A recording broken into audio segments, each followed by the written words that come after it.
सुंदरवन के घने जंगल में एक प्यारी चिड़िया रहती थी जिसका नाम था टुकटुक। उसके दो छोटे बच्चे थे, गुड़िया और कुकू। टुकटुक अपनी बूढ़ी सास और बच्चों के साथ एक छोटे से घोंसले में रहती थी। एक दिन जंगल में बहुत तेज हवाएं चलने लगीं। टुकटुक का पुराना घोंसला हिलने लगा। तिनके एक एक करके उड़ रहे थे। तभी उसकी सास गुस्से में एक डाल पर बैठी पैर पटकते हुए बोली, अरे कलमुही, बैठी बैठी क्या मुंह देख रही है? देखती नहीं कितनी जोरों से तूफान आया है। तू तो बड़ी मनहूस है। जब से इस घर में आई है कुछ न कुछ नासी कर रही है। आते ही मेरे बेटे को खा गई। टुकटुक की आंखें भर आईं। माँ जी, ऐसा मत कहिए। मैं तो दिन रात आपकी और बच्चों की सेवा करती हूँ। इसमें मेरा क्या दोष है? मेरी वजह से थोड़ी ना कुछ हो रहा है। सास चिल्लाई, जुबान मत लड़ाओ। जाओ बाहर जाके दाना लेकर आओ। घर में एक भी दाना नहीं है। मुझे बहुत जोर से भूख लग रही है। तभी गुड़िया और कुकू रोते हुए अपनी माँ के पास आ गए। गुड़िया बोली, माँ, हमें भूख लगी है। कल रात से कुछ भी नहीं खाया। टुकटुक ने प्यार से कहा, मेरे प्यारे बच्चों, चिंता मत करो।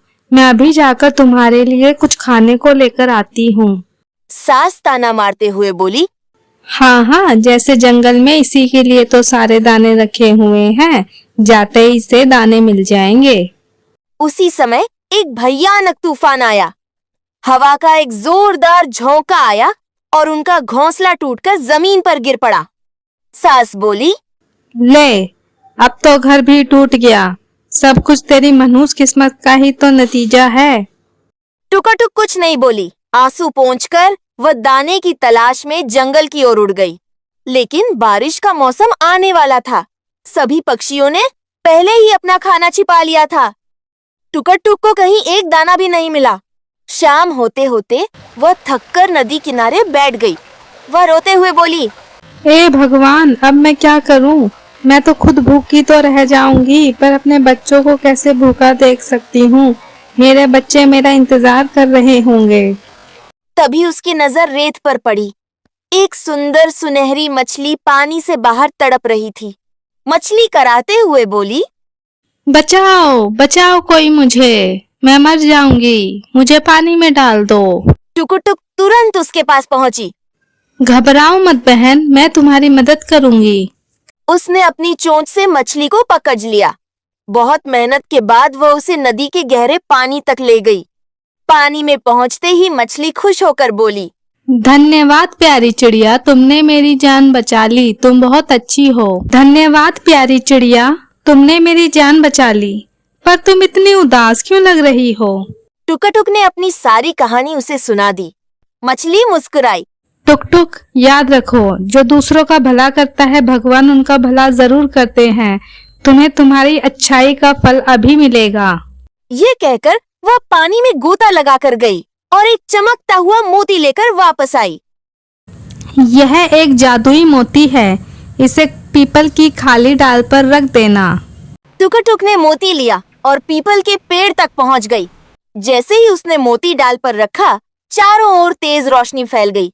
टुकटुक आश्चर्य से बोली, यह क्या हो रहा है?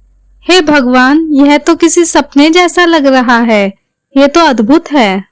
कुछ ही पलों में वहां मोतियों से बना एक विशाल और चमचमाता महल खड़ा हो गया। टुकटुक अंदर गई तो उसकी आंखें खुली रह गईं। वहां स्वादिष्ट फल, मीठे दाने, साफ पानी और सुंदर सोने के बर्तन रखे हुए थे।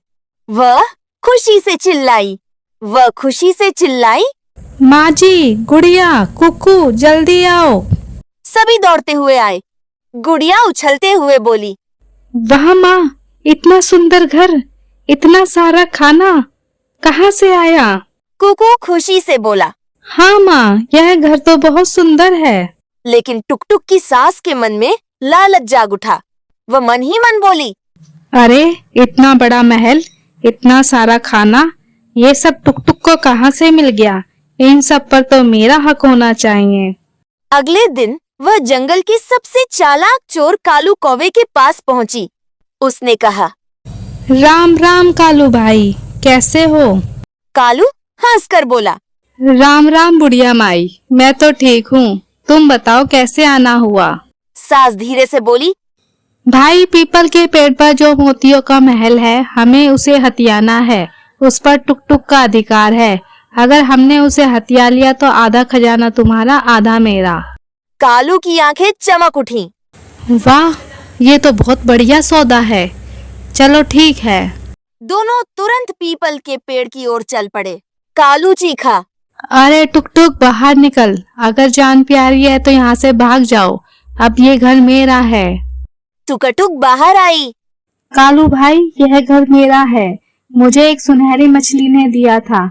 हम यहाँ से कहीं नहीं जाएंगे। सास चिल्लाई।